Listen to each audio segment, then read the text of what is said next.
Admitting the greatest failure in life is one of the hardest things to do. And tonight, I'm doing it. You ready to listen to my story? For many years in the past, I have been socially excluded. To a certain extent, even my classmates wouldn't recognize me. Here's one of the many stories. I still remember back in high schools, I had this basketball game with my classmates. We eventually won the game, though I never received a pass or able to make a shot with the basketball. On one hand, I felt very happy because our team has won. But on the other hand, I feel a little bit sad because I never managed able to receive a ball from the others. Nevertheless, I just told myself that I have done my job well. I've contributed to the team by being physically present and distracting others. As a thinker of life, I have always been thinking how the past has shaped me into who I am today. Thinking back, I achieved quite a lot, but I don't really have that many counterparts. So tonight, I will be telling you why it's so hard for the socially excluded people to recover, and to tell you the message that you are the key persons to help us to get away from social exclusion. Before we start with talking about social exclusions, we need to go through the definitions a little bit, for sure. We all experience social exclusions to a certain extent, from perhaps not able to receive a particular like from a particular person on your Facebook or Instagram post, to perhaps not being chosen to be one of the representatives for being a school team player. We all experience different levels of social exclusions in our lives. And nevertheless, the key here is the definition. Any activity or thoughts that induce loneliness, that is social exclusion. When I was in university studying psychology, I was very fortunate to study about the topic of social exclusions. Williams, one of the well-known professors in this field, mentioned social exclusion may lead to three elements or three issues of an individual, namely the loss of social identity, the less performance of pro-social behavior, and a little bit of cognitive destructions. It is true. When I recall how my life was in the past, I only have one of two best friends, actually two or three. And they have been with me for most of the years. But for the rest of my classmates, I didn't really have good connections with them. They have been thinking of me as someone who is nerdy, dishonest, unorganized, not loyal. So having that many pressures, peer pressures from all the way, how did I choose to react to that? Or how did I choose to behave? There are two ways that we can swing in between. One is really being the very passive, the silent mode. One is being the very active, resolving to violence. When I was in my junior high school, I tend to resolve to a violence.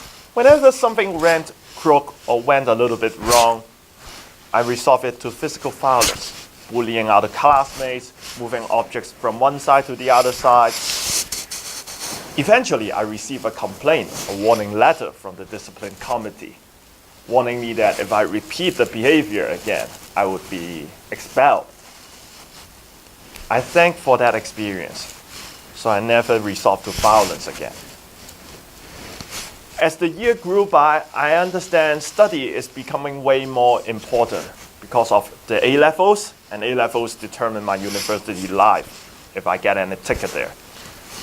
And as soon as I realized study is one way for me to prove myself, prove my ability in front of the teachers, I start to enjoy studying. So at the senior high school period, I chose study as a way to prove myself, to tell others that I will be the one, or I am the one who study well, who gain the trust and have the ability. So academically speaking, I went almost from the bottommost student to one of the top students when I left the school. Sounds fascinating, right?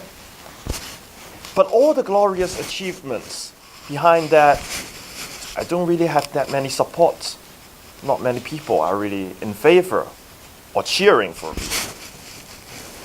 Now here at this point you might argue, or you might just question, why don't you just behave well? Is there any way for you to try to behave normal, just to copying others?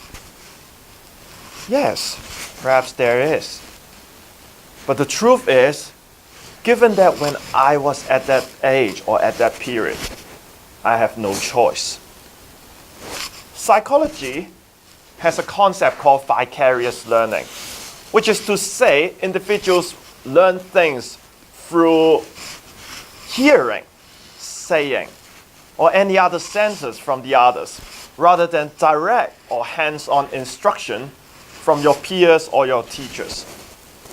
So, seeing your parents arguing in front of you and seeing the dominant side won the argument may lead you to the thinking that by shouting out loud, resorting to violence, throwing things around, is one of the ways to win an argument. It's one of the ways to solve a conflict. No one has the responsibility to tell you it is right or wrong. But I just learned from this experience and I just replicate it on others. Eventually lead to any sense of discomfort from others. But indeed, they have no duty to tell me about the issue. So, did my teachers, did any others, seniors or adults in general, intervene? They did. But it wouldn't help much. The key here is only if there is a supportive environment that enable me or anyone who is socially excluded to practice the correct behavior, trying to make mistakes and doing the right things again, then you will be doing the right things and get included in the society. Reprimanding a children wouldn't help because it would just turn out backfire. Telling them the reasons or the logics behind wouldn't help that much also. After all, we are just at our mid-10s. At this age, it's still a little bit hard to make sense of what's going on with the university academia. So having acknowledged that I'm socially excluded, I always try to find ways just to help myself to improve a little bit. So I went to a bookshelf, my brother's bookshelf. My brother is a few years elder than me. He's a good reader, obviously, and he loves to read books about self-help. So from books like Dale Carnegie's How to Win Friends and Influence People to Stephen Spencer's Who Moved My Cheese, I read quite a lot of self-help books. The tips were useful, but there's an issue. I was having this trouble of practicing that deliberately. You might just ask, where's the trouble? I would say the saying of act like until you can do it didn't really apply to me. It's from one of the most viewed TED videos, this quote. The truth here is socially excluded people weren't really given a chance because of peer pressure. I still remember in high school when I was trying to having lunch with a new classmate. So we went out lunch once. But afterwards, we just never go out lunch again. I sensed something is weird. So I walked into him and asked, hey, why we didn't lunch again? Guess what he replied? He told me that people have been commenting about me going out lunch with you. Aha, that's how I reacted. And then I never asked him lunch again. But I learned from this story.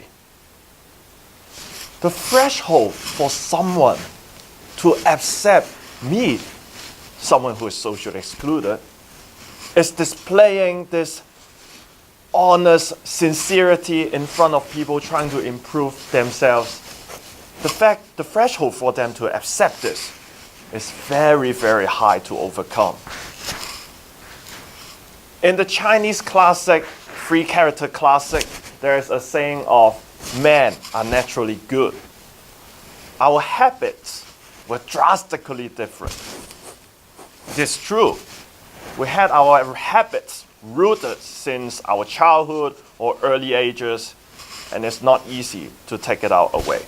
But a lot of people are fear of commenting on it, just like modern educators. Educators are fear of the stigmatization they label onto particular students if they quote particular habits as an issue. And there are some psychological bias that are just messing us around. Just imagine, as we live with all the lies, cheats, or fake news that have been surrounding us all around, we are reluctant to show love and care towards others, especially those others who we are not familiar with interpersonally. This is called in-group bias in psychology. There's also this bias called confirmation bias. Our brain is very good at tricking us. After all, the truth is we don't know what we don't know. So we tend to make judgments and assumptions based on the knowledge that we have known. We have a particular thinking about a socially excluded individual.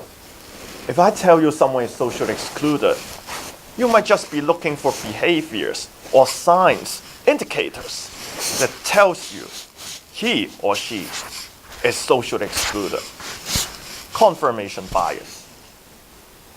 So after all, ultimately, who are the ones that are really helping the socially excluded people to recover from this stage of social exclusion?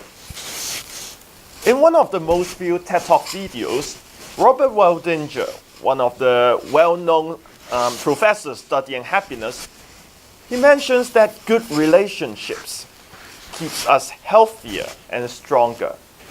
And the formula of happiness is actually this state of community well-being.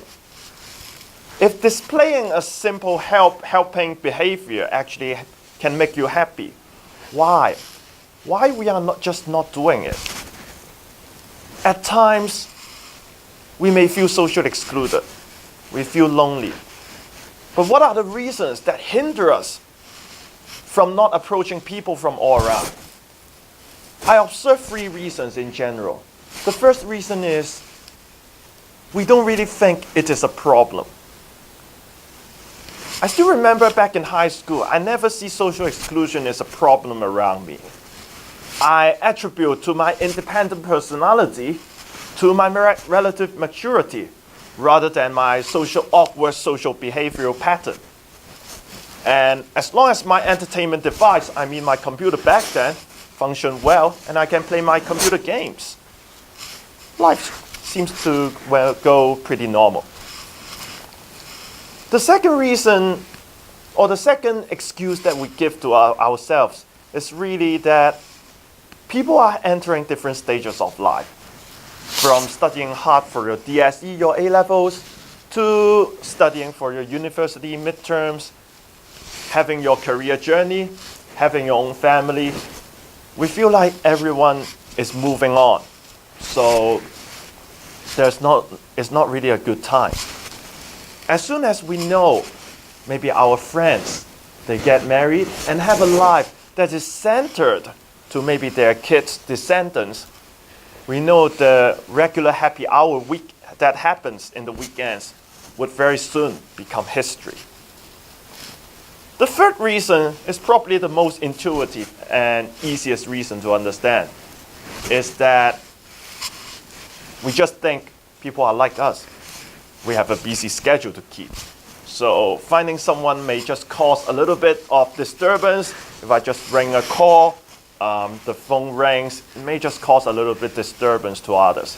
And we just don't know if he or she is working, but we think they are probably working. So ladies and gentlemen, we could have really just turned a blind eye, just walk away, telling ourselves we don't really need to have the need, time, or responsibility to really help the socially excluded people. But are the excuses, are the reasonings behind strong enough? Are you satisfied living in this world? Imagine you are the socially excluded people, or maybe you are not.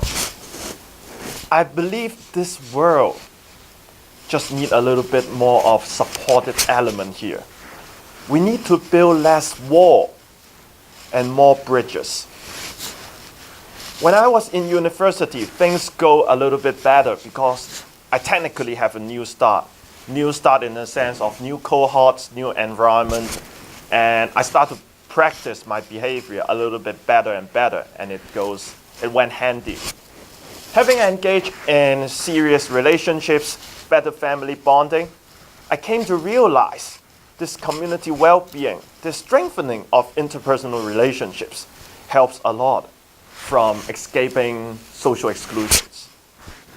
But I realized I'm just one of the few lucky ones. A lot of others are still in this rim of discord, waiting for us to summon them back from this chronic pain of loneliness. So what can we do? Let's just think one step back. Do we have people we dislike? Can you name one or two people around you that are socially excluded and you are aware of? Let's just take one step back. Can we, rather than focusing on social exclusions, let's just put this word around. Can we just build a supportive environment that is inclusive of everyone here? My answer to this is yes, we can. It's going to take some time of deliberate practice for every single individual, but it is a good investment. The answer to that is practicing empathy. There are a lot of psychologists have been studying about empathy. Roman Krasneric is one of the most famous ones, and he mentions about empathy is the best way for us to understand each other and to build a strong community. So to say, we need to acknowledge that our brains are able to accept or have the ability to think from the other's perspective. Having established this foundation mentally, then you start to approach individuals all around and try to talk and understand from their perspective while also having your own thoughts. It's no easy, as I mentioned, but deliberate practice is going to help you in achieving that. It's been a long, long time that I've been socially excluded. I sometimes wonder what made me to become like that. Is it because of my family, because of my friends, because of an environment or school that is not suitable for me? No. Or maybe it is. But the answer didn't matter. The matter is, I thank for that experience.